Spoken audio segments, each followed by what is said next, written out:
And without further ado, I want to recognize the great-great-grandson of Willa and Charles Bruce, none other than Anthony Bruce. You wish upon a star, makes no difference who you are. Anything your heart desires will come to you. You just won the Super Bowl. What are you doing next? I'm going to go to Disney World.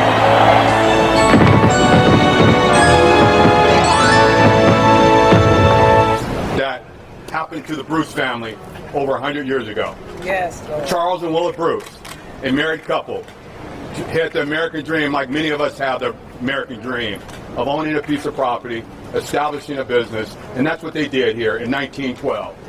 With $1,200, they invested in here and created a beach resort, a dance hall, a tavern, and a lodging place for folks to recreate. And I shouldn't say folks, for African Americans to recreate. Because they couldn't do it anywhere else. That's right. And they adhered to the Jim Crow laws that existed in California.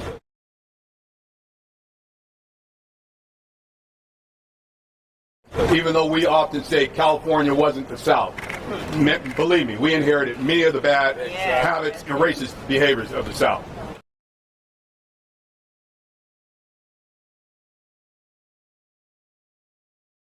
And despite all the racial taunts to KKK,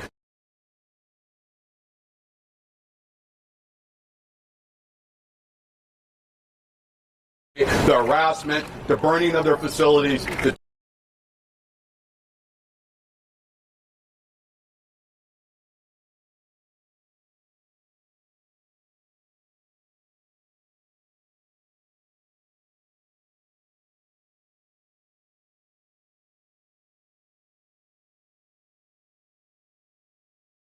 the taunting and the harassment of their guests.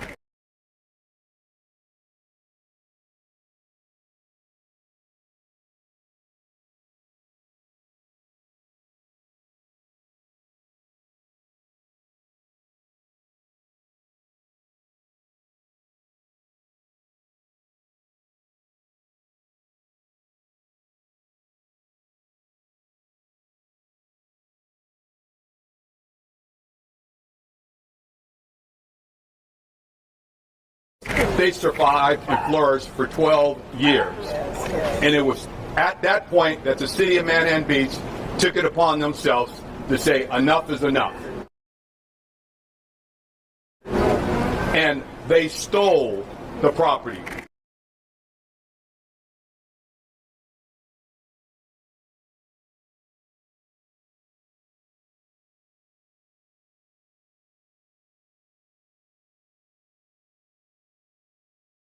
Of Charles and Willa Bruce through the guise of needing a park.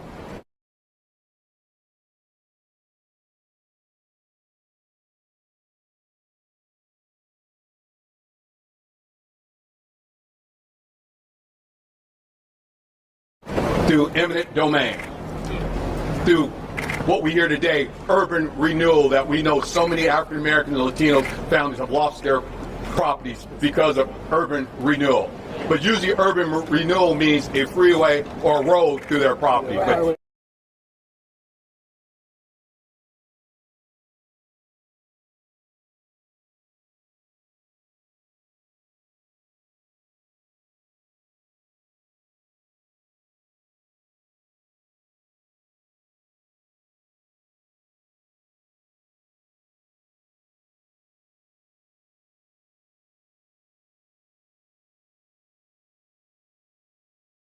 here today, it stands just as it was taken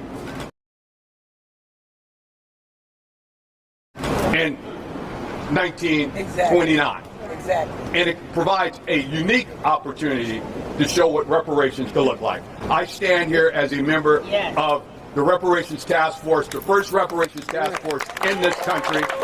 And in February, when I was appointed to that task force, the first thing I said,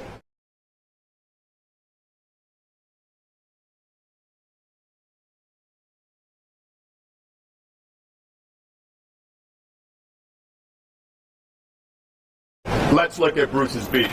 As an individual who grew up in the South Bay, riding my bike up Rosecrans to go to the beach, I had heard rumors for years about a black family owning this property.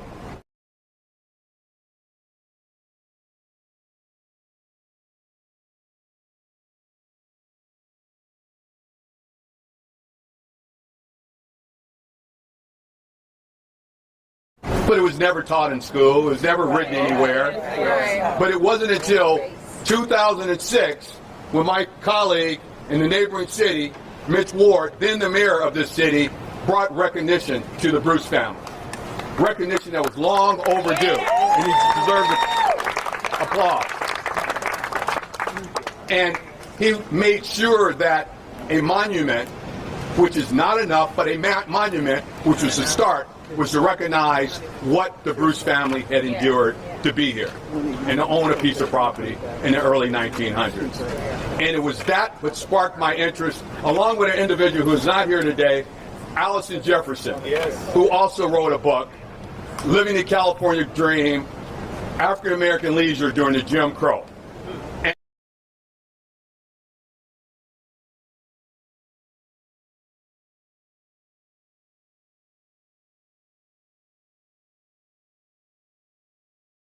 And then the powerful voice of Kevon Ward, I said, this is what I'm going to propose as the first initiative on the task force. But before we even got a chance, I was contacted by Supervisor Janice Hahn, and we huddled up and we said,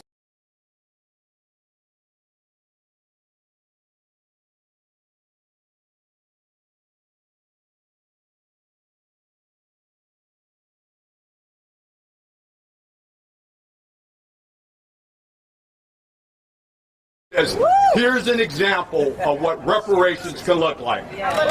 And we're here today to show what reparations look like. And let's be clear, the county is not giving anything back.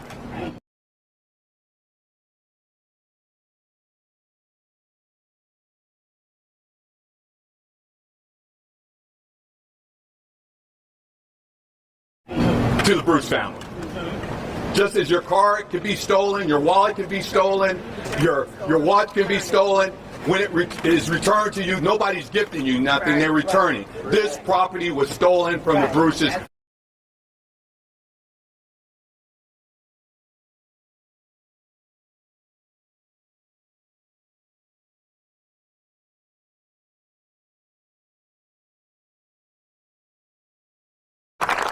Not a gift of property.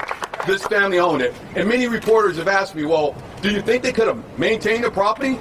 Do you think they would have probably lost it by now?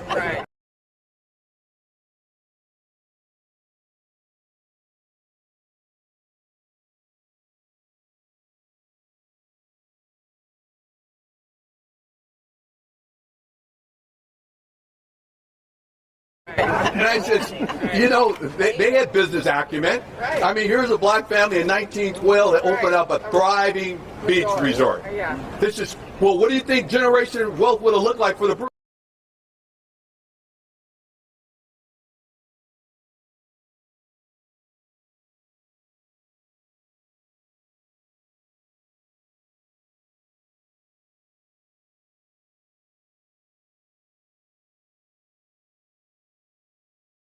I said, let's look at the Gettys, let's look at the Rockefellers, let's look at the Fords, let's look at the Bushes, let's look at the Kennedys.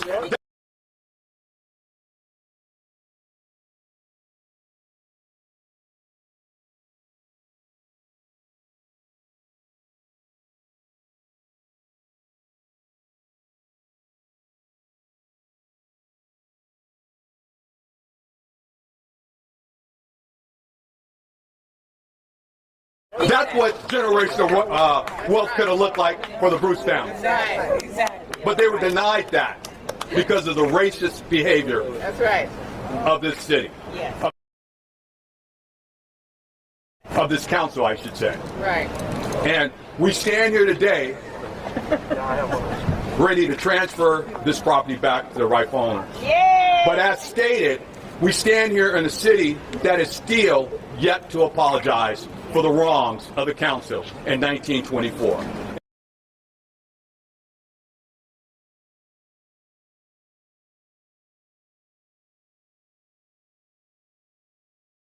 And many said, well, I wasn't there at the time. It wasn't my responsibility. Well, last time I checked, Ronald Reagan wasn't president during the Japanese internment, but he apologized. Come on, say that. Last time.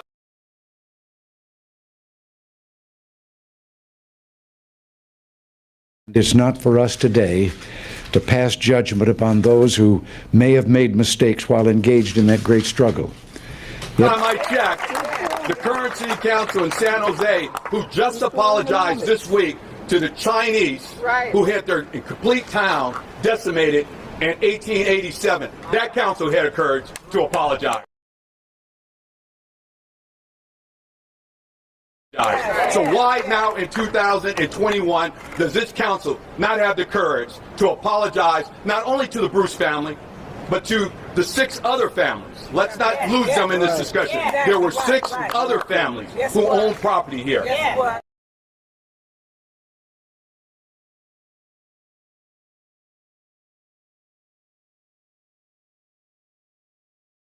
We did it collectively.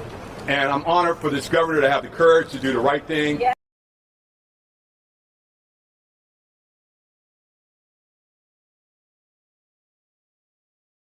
Yes. Dr. Martin Luther King often stated,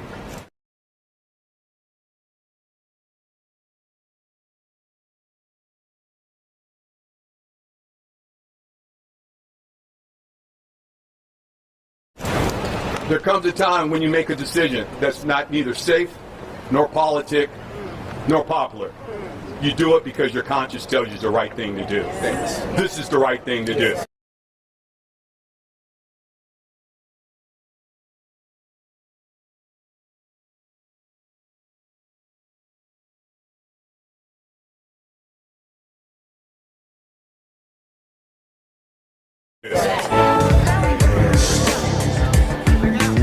Hansel, so hot right now. Hansel. So hot. Want to touch the hiney. This girl had the biggest boobs. She was right in front of me, and I went honk honk